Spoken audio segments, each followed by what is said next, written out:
Hello, good morning. Maraming nagtatanong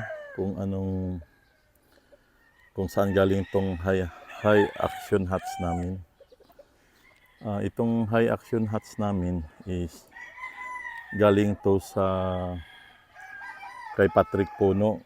Ang nakakalam sa story blood nito is yung handler ko, si Paring Adol. Naka-acquired sila nung nakay Buitanyag pa siya, naka-acquired sila ng mga high action hats doon kay Patrick Puno. Tapos nakabahagi ako doon sa farm ni Buitanyag ng trio na mga high action hats, kaya inalagaan ko hanggang ngayon. Andito pa sa akin. Kaya ito yung ano niya, ito yung bloodline niya hanggang ngayon, nagpapanalo pa rin.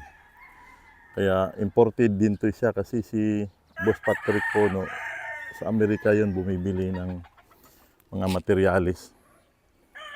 Ito siya. Ito yung high action hats namin.